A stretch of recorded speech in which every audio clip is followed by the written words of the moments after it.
Hello, welcome to everyone who is joining us today. This is a panel discussion, and the title of our panel is Implementing Higher Order Thinking Skill Development Through Curriculum and Teacher Training. I'd like to introduce to you our panel today, who will be discussing higher order thinking skills and the development of this. And we will first start with Esther Carvalho. Esther is the school principal for Colégio Rio Branco in Brazil. Garfield Ginny Newman. Garfield is the associate professor, or is an associate professor at the Ontario Institute for Studies in Education at the University of Toronto, located in Toronto, Canada. And Natalie Rudner is the director of academics. She's with Rosedale International Education, located in Toronto, Canada, but with partner schools globally. My name is Victoria Hemming. I'm the Vice President of Academic Solutions with Rosedale International Education, located in Toronto, Canada. We'll have an opportunity today to hear from our panelists and also hear some strategies that they are going to discuss, which really looks at how to equip teachers to effectively implement higher order thinking skill development in their classrooms. And this can both be through curriculum design and teacher training. So we will start right away, and I'm going to start with a question for Garfield. In 2018, you co-authored a book with Roland Case on creating thinking classrooms, leading educational change for this century, in which you provide examples of the type of critical, creative, and collaborative thinking that needs to happen in schools. What do you see as the key elements of the thinking classroom? And where do you think we need to do most work in our classrooms around the world to achieve these goals? Well, Victoria, I've organized this into three kind of keys, I think, to creating that thinking classroom. And the first one, interestingly, I think it intersects with the whole notion of student agency. And that is, properly understood, agency has two key dimensions to it. Both cultivating the will or desire for students to learn, but also building their capacity to do the learning. And sometimes we get kind of caught up in the will part, the voice and choice and getting kids interested. I want to suggest that a key starting point is we need to find a way to both build the will and the capacity. And part of that will is, I argue, that schools are a place to inspire wonder in children. It's not just what are they interested in now, but if we all think about great teachers who turned us on to authors that we've never heard of, or music, or how many people have a place on their bucket list because of teacher. I mean, I think that'd be a great title for a book, because of a teacher.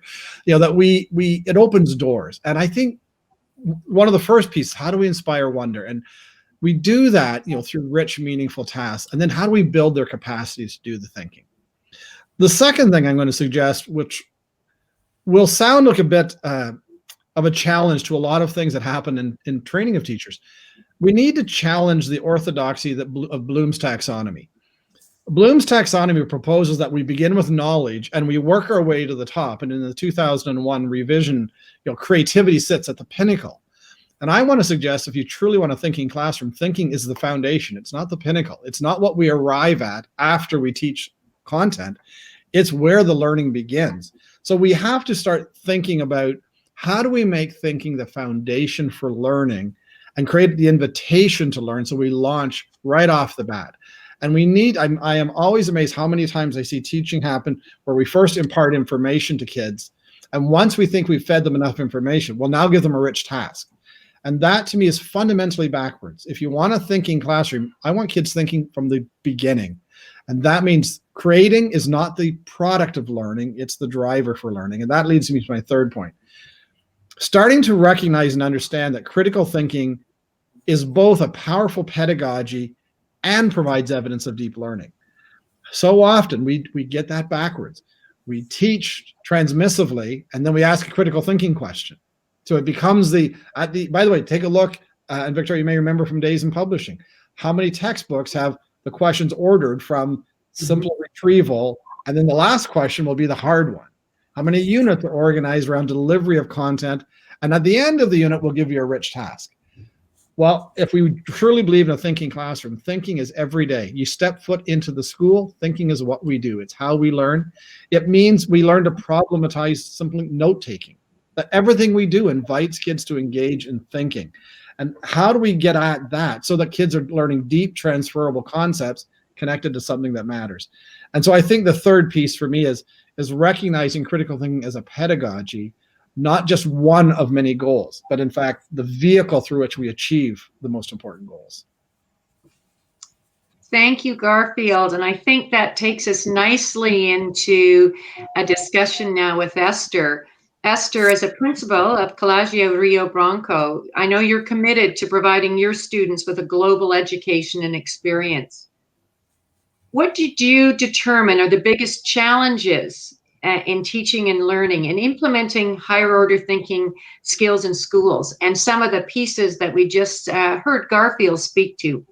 And how has Colegio Rio Branco addressed those challenges? Okay. I believe that one of the biggest challenges is to shift the paradigm from teacher-centered approach, the traditional approach, to a student-centered approach. Despite the fact that we are in the third decade of the 21st century and we are facing different types of demands of the contemporary world, it's amazing how difficult it is to implement consistent change. Another point is to implement methodologies that foster students' agents. And regarding professional development, I believe that one important issue is to create a culture of innovation that affects the attitude of embracing the challenge and to try to something different towards new perspective of teaching and learning. It's a kind of attitude to improve. It's a kind of attitude to do something different.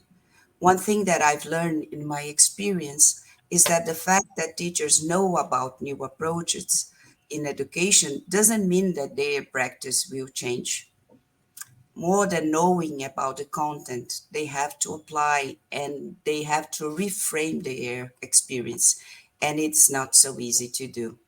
So for me, the quality of teacher professional development has to be measured in its impact in the lessons inside the classrooms. And how do we address these challenges? Colegio Rio Branco is a recognized institution and it has 75 years old.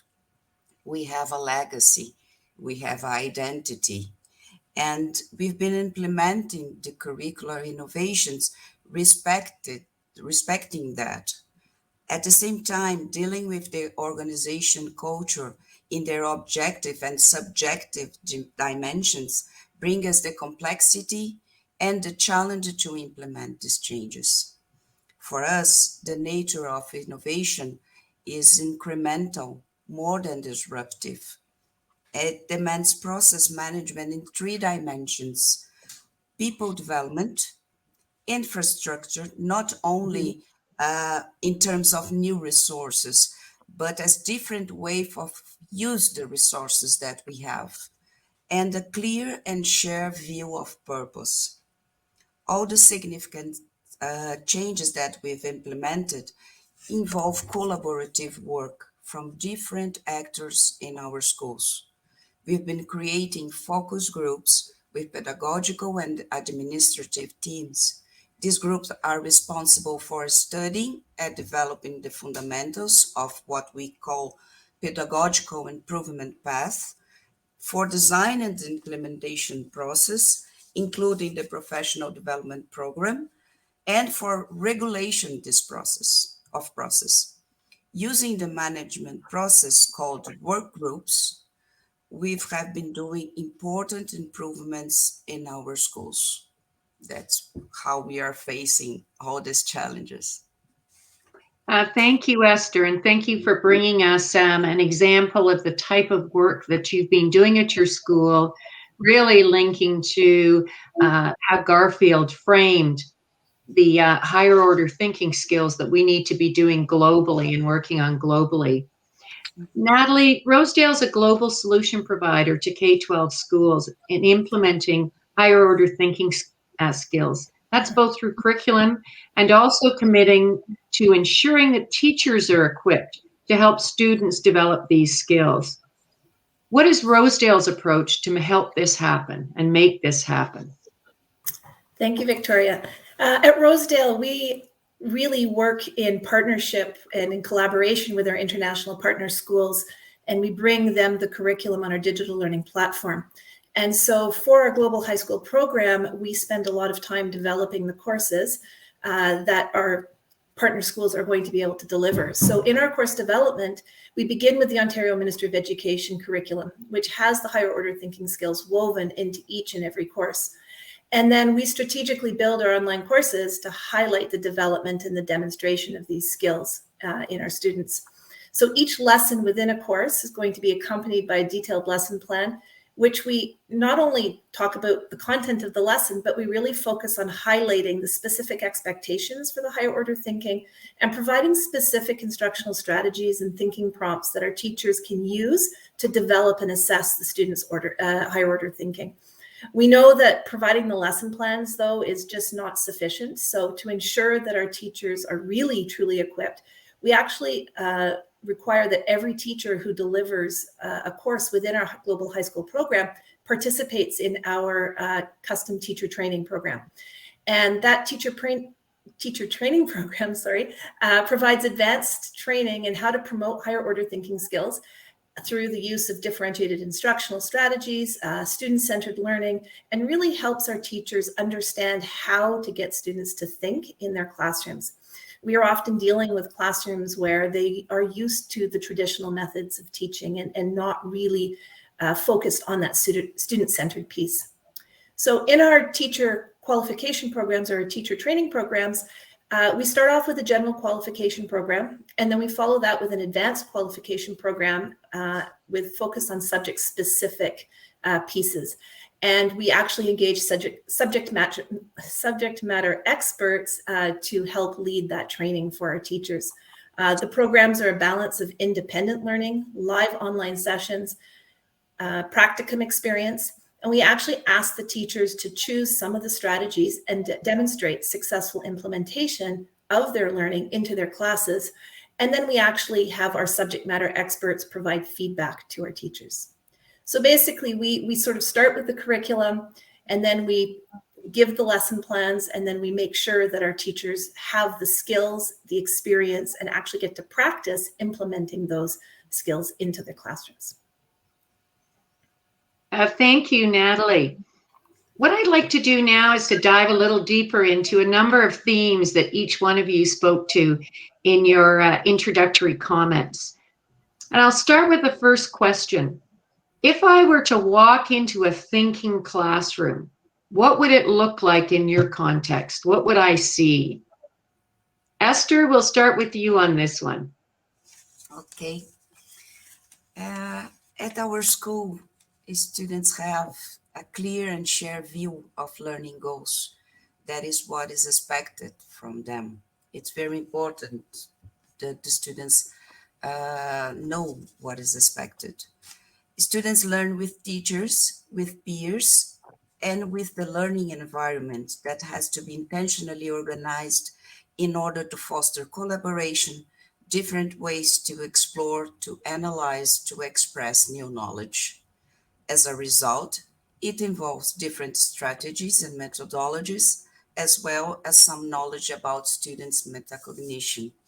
I think that is all the key elements to the thinking classroom for us. Thank you, Esther. Garfield. Well, I think if I walked into a class and I said, wow, this is really a thinking classroom. Broadly speaking, I would say I would notice that it's a classroom where students themselves embrace a transformative view of learning, that it has the potential to shape their lives and their understanding of the world. And it would not be the kind of compliance that we too often see, the chasing of grades, the have got it right, is this the correct answer, which is a very compliance mindset. I think I would see and hear a transformative mindset. And what does that look like? I'd see students taking risks with their answers, not seeking, one of the things we often say, I'm not interested in correctness. I'm interested in soundness. So test an answer and revisit. You'd see iterative learning. I floated out this, and then I dug in, and I started to realize this, and I adjusted my answer, and I'm okay with the fact that where I ended up wasn't where I began. A genuinely inquiring classroom, those errors that you make, you embrace them. Oh, gee, I wonder about. So I would see and hear wonder. I would see different answers. By the way, an A, or whatever label we want to give high achievement, could have multiple answers. What they share in common is the soundness of the reasoning. So I would see a shift. Even in a math class, I don't care about how well you plugged in a formula and spit out the correct answer. Do you understand the mathematical reasoning behind your answer? I would see transfer. I would see kids having little light bulbs go off as they realize that what they're learning in this class today connects to the world they live in. I would see, real applications. What I mean by real, testing is fake. It's what schools do. I understand it as a gatekeeper higher education. It's not what we do in life. I think in a truly thinking classroom, the application to life would be abundant, and kids would be seeing those connections. So those are things I think would be the way the class sounds, and the shifting, the changing answers would be embraced and not feared. Thank you, Garfield. Natalie. I don't really have much to add, because my description that I had of a thinking classroom is really echoed by both Esther and Garfield in terms of what would be happening in that classroom. I really want to see, students engaged in active learning, challenging themselves, challenging each other in respectful ways, to really, look at different perspectives, problem from a different angle, taking ownership of their own learning and responsibility for their own learning, and not just saying, well, you didn't teach it to me, or it wasn't in the textbook, but really sort of getting them to think and being able to extend their knowledge that they're learning in class to sort of the real life situations or the real life problems that we're presenting them with. I think a thinking classroom to me is one in which students are comfortable sharing their thinking, and they're comfortable also being unsure and not knowing whether or not they understand. And as a result, are asking those difficult questions or asking questions just for them to get that better understanding. And I think, as Garfield mentioned, one of the things is, the concept that making a mistake in a classroom is not the end of the world. In fact, we want students to make errors and make mistakes, because we know that making mistakes is how they learn. And that really feeds into that critical thinking, and that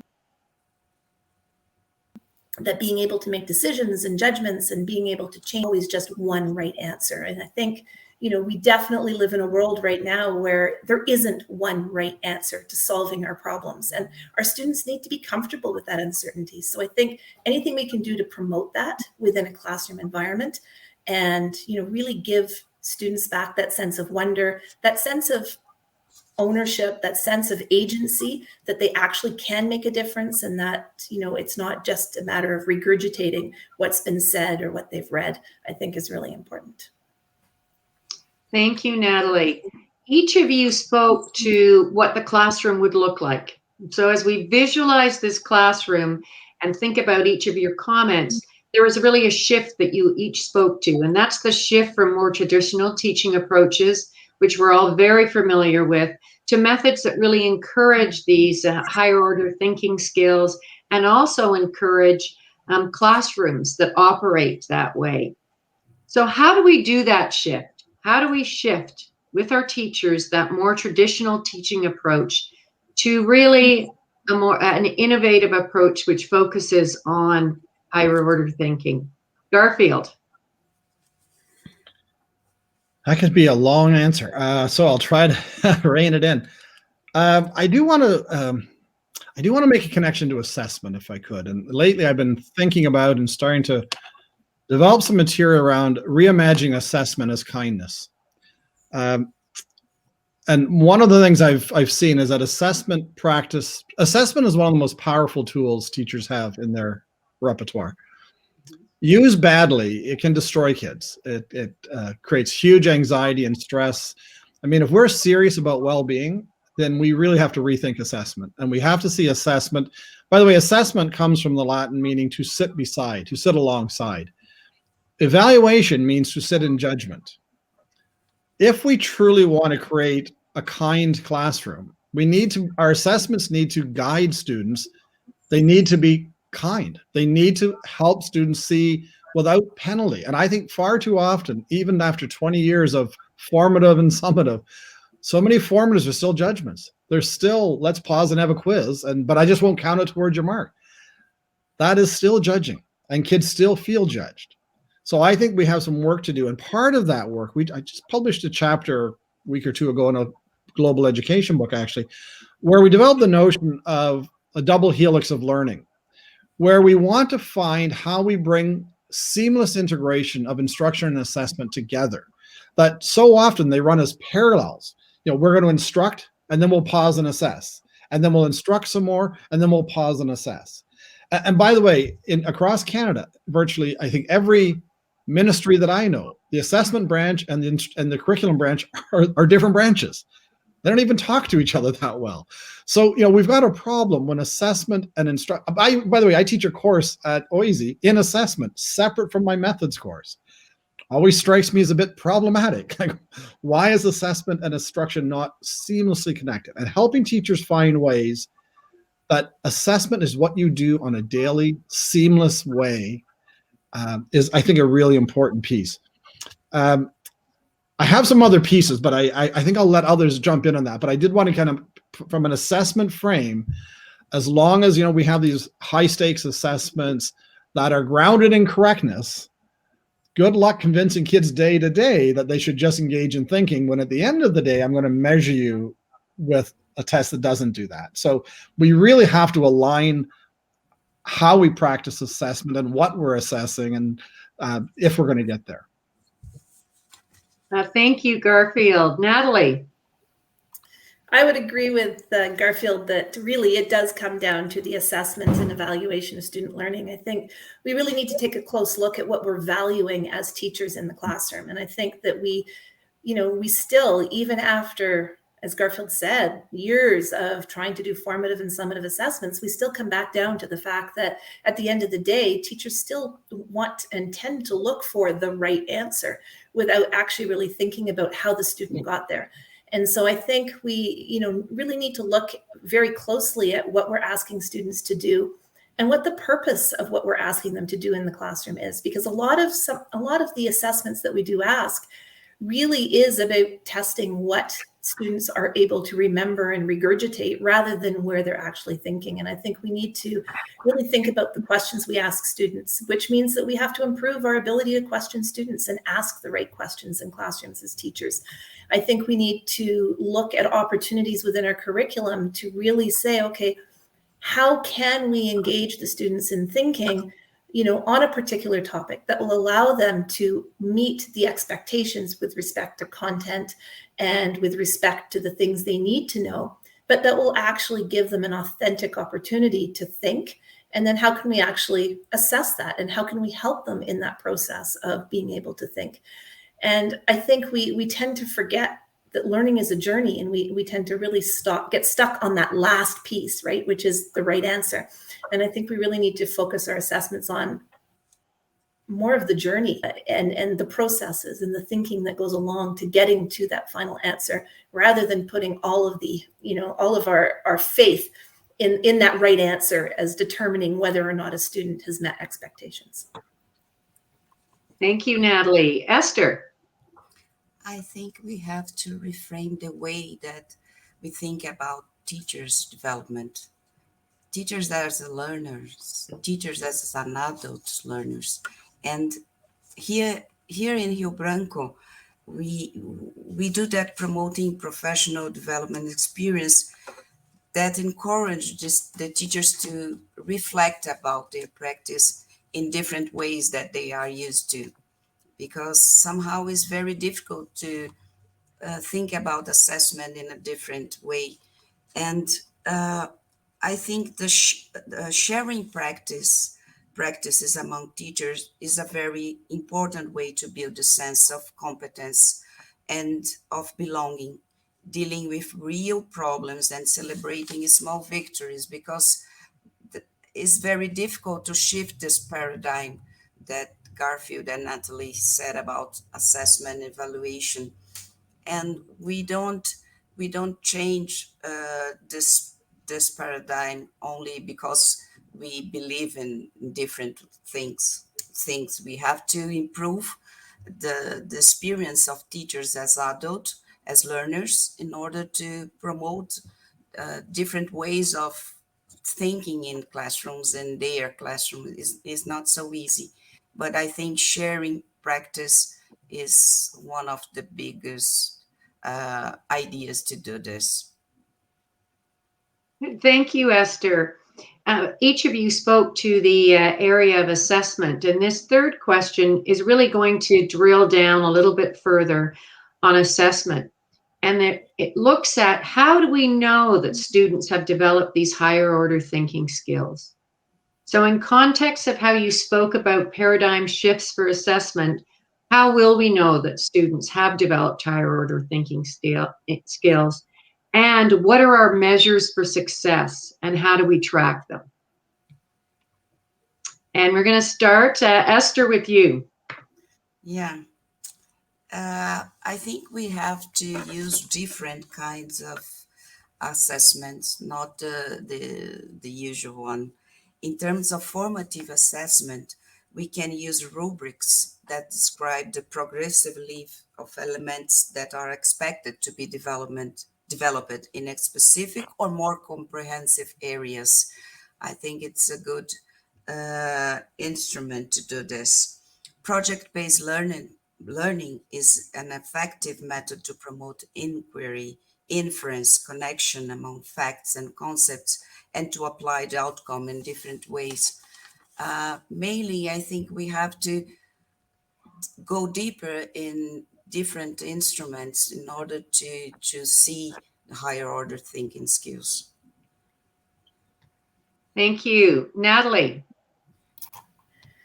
I think, just building off of Esther, I think, the instruments we use are going to be critical, and I think we need to reevaluate those. I think, our traditional testing challenge is that a lot of our teachers, and this is where I think the teacher training is important, that's what they've experienced growing up. That's what they went to school with. So that's their sort of scope of how we assess and how we evaluate. So I think alongside with looking at the tools, there needs to be some real focus on training teachers to use these tools and how to look for the skills. But I think we really need to have a better understanding of what skills those are. I think that that's something that our teachers maybe themselves are not very comfortable in. And I think teachers, when there's no right answer, are much more hesitant to sort of award a value or award a quantity or a mark or something to a skill when they don't really have a clear definition of what that's going to look like. So I think there needs to be some real work in terms of looking at what is that range of skills and what does a student who is able to think, at higher levels and be able to critically think and make those thinking connections that we want them to make, what is that really going to look like in the absence of a right answer, right? So that's the challenge. Long term, I think our success really is whether or not we're actually graduating students who are going to be successful to take on the challenges of the world around us. And are they going to be confident in their strengths? Are they going to be flexible in their thinking? Are they going to be willing to take risks? And are they going to be able to demonstrate the ability to make decisions that are going to, move our countries forward and move us forward globally when it comes to big issues? And I think we've seen that, in the last year especially, that being able to make those critical decisions and come up with creative solutions is something that our students absolutely need. So long term, we'll know if we're in good hands in the future. But short term, I think we need to really look at, using some different tools and thinking about those skills and what we want from our students and being able to identify what those things are. And I think that's our challenge as educators at the moment, is really being able to peg those down so we can work with them. Thank you. Garfield. So I'll answer this in a roundabout way, I think. I'm going to start, if you don't mind, by I think, Natalie, what you just said to me really speaks to the fact, in my view, that learning is not about meeting curricular expectations, contrary to what I think teachers often feel. Like my goal is to go through the curriculum expectations and make sure you can meet them. I would argue that learning is about preparing you for life, and the curriculum is a tool we use to help you think about life. It's, I worry that when we get bogged down assessing the curriculum and not its application, that we're not really preparing kids for the world that they'll encounter. So having said that, and the other piece I want to connect to Esther, because earlier in your opening comments, you commented about the importance of innovation at your school. And that's something we have to help teachers with. Creativity and innovation. One of the courses I teach at the university is on sustained inquiry and innovation. And I think there's a disconnect for a lot of teachers around creativity as rich thinking. And there's almost a fear of assessing creativity because we don't really understand it. Properly understood, all creativity is purposeful. It always can be measured. And we can support it. As long as it doesn't have that ability to measure it, we don't give it value. So I want to offer a super concrete response to how do we assess. And that starts with first understanding, because the term critical thinking gets bounced around a lot. Most places value critical thinking. It's been in curriculum documents for 100 years. Yet try to pin people down on, so define it for me. What does it mean? And you will find many teachers will be all over the map. We don't have clear definitions of what defines critical thinking, and therefore we don't know how to measure it. So I'm going to offer that critical thinking at its core is not, by the way, to criticize. It's not to be critical. It is actually to use criteria. It comes from the Greek word meaning criterial thinking. All critical thinking is weighing options in light of criteria and in light of evidence to reach a thoughtful decision. If I understand that that's when we talk about critical thinking, it's weighing options in light of criteria and evidence to make a decision. Now, how do I assess whether the child is critically thoughtful? Did they assemble relevant background information? By the way, no, we still need to teach content. You can't think critically about science if you don't know science. Are you able to select relevant information? Are you able to use that with the criteria that's been identified? Is your answer consistent with the evidence and the criteria you've selected? There are very tangible ways we can help teachers understand that is a critically thoughtful response, and those are the tools that help engage in that. And if we assess for the tools, I'm not assessing for correctness. I'm assessing for the way in which you arrived at that response. You used relevant information, you connected it to the criteria, and your answer was consistent with that. We can give kids measures of the quality of their thinking. And by the way, that fits with creativity just as well as, in fact, I think an interesting conversation is how critical and creative intersect, how they play together. But anyway, I think there are very concrete ways. It is the most common question I get, I have to tell you. When I work with schools, 2 or 3 sessions in, the question will always be, but how do I assess this? So first there's lots of excitement, and then there's the, oh yeah, but how do I assess it? And I think it's a really important question that we help teachers see. It can be tangibly done. It's just shifting the targets. It's shifting what we, as Natalie said, it's shifting what we value from compliance and replication to thoughtful use of evidence. And just to drill a little deeper on that, Garfield, when we do that, how do we track that over time with students and success? So what would your thoughts be on assessing, as you've spoken to, things like creativity, and assuming that over time that's a skill that gets developed, more fully developed? How do you show that progress, or how do we track that? Well, first of all, from a teacher side, I think one of the things I think to develop for teachers, not students, is a critical thinking rubric, so that we have a measure of, in the work we do in critical thinking, we work with 5 intellectual tools, building background criteria, understanding vocabulary of thinking, understanding thinking strategies, and understanding the habits of good thinking.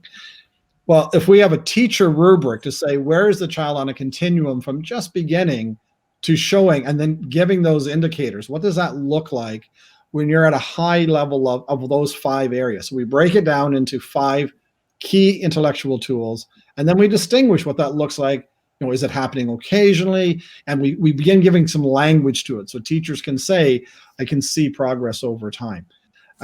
With students, I think it's why I said earlier, thinking, I think one of the biggest tensions in schools is, by the way, universities are this model. Every lecture you go to, I shouldn't say every, but in many cases, you'll go to a very transmissive 3-hour lecture, sit and listen to content being delivered. Okay? And then we'll send you home with a really difficult question to answer. So my day-to-day learning experience is highly transmissive, invites very little thinking, and you send me home to be brilliant in my thinking. Where did you build the thinking capacity for me? In our classrooms in elementary and secondary school, what are we doing daily to build that capacity to do the thinking? So when you send me off to work independently, I've developed the capacity to do it. We can't just make it, now that I've taught you all this stuff, let's go see, and all we're doing now is sorting kids, who managed to do it in a deep way and who didn't. It has to become a routine way that learning happens, so kids start to see that, learning is thinking, and now we can start to track that. So I think we need measures for teachers, because without them, they're going to ask these questions, and we need to make it routine for kids. And I'll say one last thing. I really think we have to get past a very Western biased, the hallmark of assessments are exams and essays.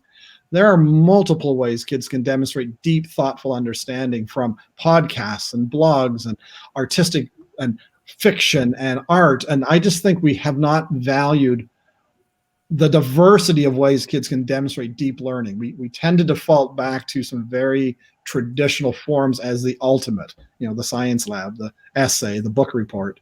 And I think we need to get past that as well. Thank you. Garfield, that takes me, Esther, I'm going to bring it to the very practical in your school.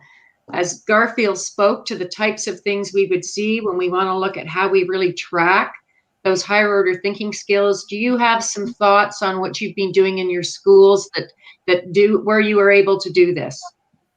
Yeah, the exercise of doing rubrics is very interesting because teachers are not used to think about process.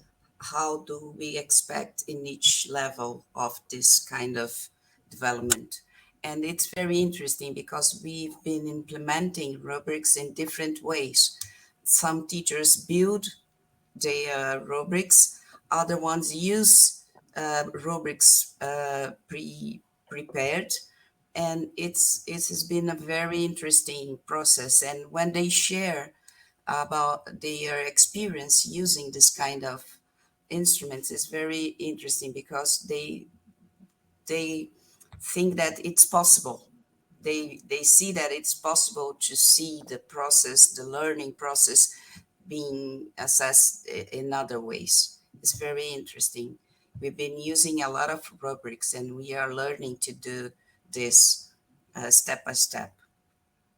Thank you. And Natalie, in Rosedale's model, which operates in many countries, where do you see tracking and measurement of those higher order thinking skills? Well, I think we, also in our Rosedale courses, we do implement a lot of rubrics, and I think that making those skills, I think they're, developing a rubric for the skills that we're looking for, the critical thinking skills, and really highlighting those for teachers. I think not only for our, within the curriculum, but also for the classroom teachers that we're working with in partner schools, so that they have an understanding of what those skills look like, what they should be looking for in their students, and how, again, from a teacher training perspective, is how do you engage the students in that process? So, I think Garfield speaks to having a really good teacher understanding of that rubric for critical thinking or creative thinking or whichever skills you're looking at.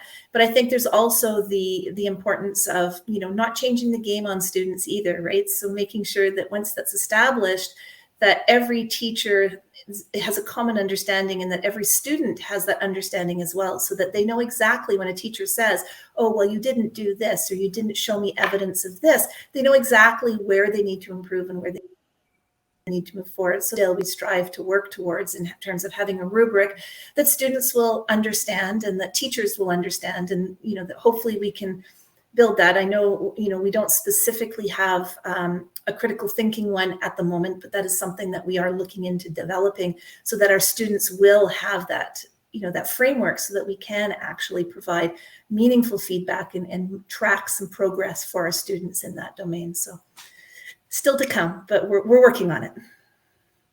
And if you look at the last couple of years, as you know, with the pandemic, we've seen the use and development of educational technologies really enhanced. And so do you see that some of our technologies can help in building thinking classrooms? Absolutely. I think we have seen, progress in sort of the ed tech sector in terms of the tools and the resources available for classroom teachers to use with their students, like by leaps and bounds. It's just unbelievable.